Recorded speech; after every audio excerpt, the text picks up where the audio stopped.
नमस्ते प्यारे दोस्तों, आप सभी का ई लर्निंग तासिका में और हिंदी अभ्यास यूट्यूब चैनल पर आपका सहर्ष स्वागत है। आज हम इस ई लर्निंग तासिका में शब्द भेद का चौथा भेद क्रिया, इसकी विस्तार से जानकारी प्राप्त करेंगे। यह क्रिया शब्द विकारी शब्द होता है। क्रिया को हम वर्ब भी कहते हैं या क्रिया को कार्य भी कहा जाता है। तो चलिए हम क्रिया के बारे में जानकारी प्राप्त करते हैं। क्रिया यह टॉपिक समझ लेने से पहले मुझे लगता है आपको वाक्य की रचना, कर्ता, कर्म और क्रिया, या हम उसे क्रियापद भी कहते हैं, इनसे वाक्य बनता है। तो पहले कर्ता किसे कहते हैं, कर्म किसे कहते हैं और क्रिया किसे कहते हैं। तो कर्ता यानी क्रिया करने वाले को कर्ता कहते हैं, यानी वाक्य में जो कार्य कर रहा है, जिसके हाथों कार्य हो रहा है, उसे हम कर्ता कहते हैं। जैसे आदित्य ने फोटो खींचा, तो इस वाक्य में आदित्य ने फोटो खींचा है, यानी फोटो खींचने का कार्य आदित्य कर रहा है, इसलिए आदित्य यह कर्ता हो गया। अब हम कर्म किसे कहते हैं, जिस पर क्रिया का परिणाम होता है, उसे हम कर्म कहते हैं, या कार्य का परिणाम होता है, उसे हम कर्म कहते हैं। उदाहरण के तौर पर वही उदाहरण देखते हैं, आदित्य ने फोटो खींचा। इस वाक्य में आदित्य कर्ता है और क्रिया खींचना है, और वह क्या खींच रहा है, तो फोटो खींच रहा है। यानी आदित्य ने क्या खींचा, तो फोटो खींचा। तो फोटो यह खींचने की क्रिया के परिणाम स्वरूप फोटो तैयार हुआ, इसलिए यहाँ फोटो यह कर्म है। और क्रिया, अब चलिए हम क्रिया किसे कहते हैं यह समझ लेते हैं। जिस शब्द या पद से किसी कार्य के होने या करने का बोध हो, उसे हम क्रिया कहते हैं। यानी कार्य होने का या कार्य करने का जो बोध कराएगा जो शब्द, उसे हम क्रिया कहते हैं। उदाहरण के तौर पर पढ़ना, लिखना, दौड़ना, खेलना, हंसना, गाना, बहना, यह जो आदि शब्द है, यह कार्य को दर्शाते हैं। क्रिया के बिना किसी के बारे में कोई पूर्ण विधान नहीं किया जा सकता। इसी तरह क्रिया के बिना कोई वाक्य पूरा नहीं हो सकता। वाक्य पूरा करने के लिए क्रिया की आवश्यकता होती है। क्रिया के आमतौर पर 5 भेद हैं: सकर्मक क्रिया, अकर्मक क्रिया, संयुक्त क्रिया, सहायक क्रिया, प्रेरणार्थ क्रिया।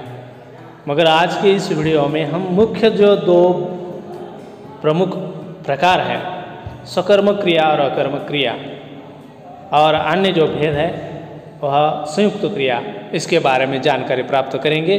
और सहायक क्रिया और प्रेरणार्थ क्रिया यह 10वीं कक्षा के लिए स्वतंत्र रूप से दिया गया है, इसलिए उसका विस्तार से अगले वीडियो में हम जानकारी प्राप्त करेंगे। तो चलिए क्रिया के प्रकार, सकर्मक क्रिया और अकर्मक क्रिया, तीसरा संयुक्त क्रिया के बारे में जानकारी प्राप्त करते हैं। पहला प्रकार है सकर्मक क्रिया। सकर्मक यानी कर्म के साथ उसका अर्थ होता है। तो सकर्मक क्रिया किसे कहते हैं, जो क्रिया कर्म के बिना अपना अर्थ पूरा नहीं कर सकती, उसे सकर्मक क्रिया कहते हैं। अर्थात कर्म के बिना अपना अर्थ पूरा ना करना, यानी कर्म के साथ आना।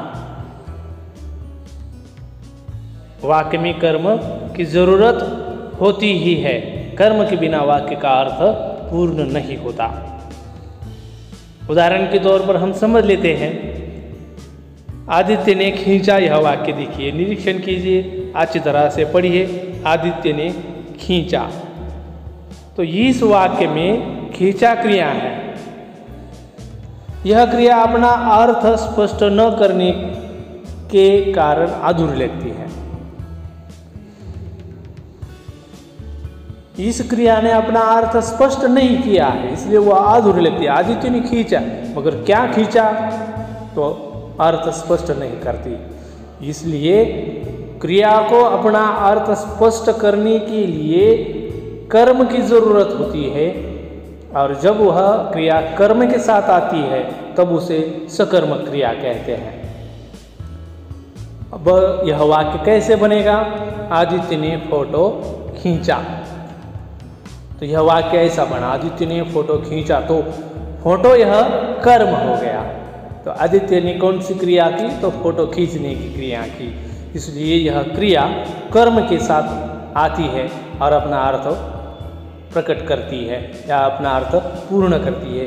इसीलिए वाक्य में फोटो कर्म लग जाने से खींचा क्रिया अपना पूरा अर्थ प्रकट करती है, इसलिए यह सकर्मक क्रिया कहलाएगी।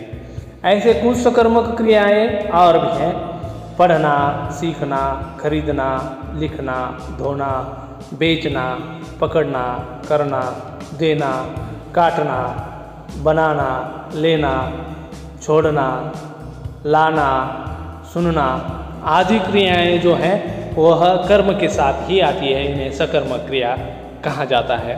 तो चलिए दूसरा क्रिया का भेद है अकर्मक क्रिया। तो यहाँ अकर्म यानी कर्म के बिना इसका अर्थ होता है। तो अकर्म क्रिया की परिभाषा, जो क्रिया बिना कर्म के अपना अर्थ पूरा करती है उसे अकर्मक क्रिया कहते हैं। यानी कर्म के बिना वह क्रिया अपना अर्थ पूर्ण करती है। उदाहरण के तौर पर देखिए, मोहन सोता है, यह वाक्य है। इस वाक्य में सोता है यह क्रिया है।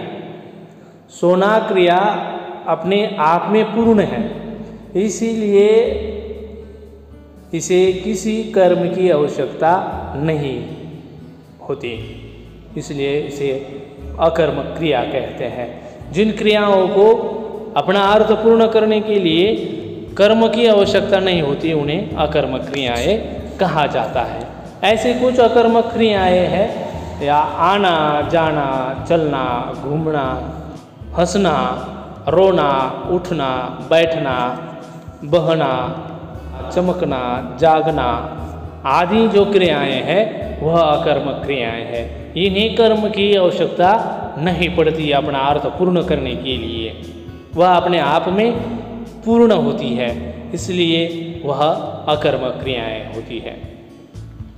तीसरा अन्य भेद है क्रिया का, उसे हम संयुक्त क्रिया कहते हैं।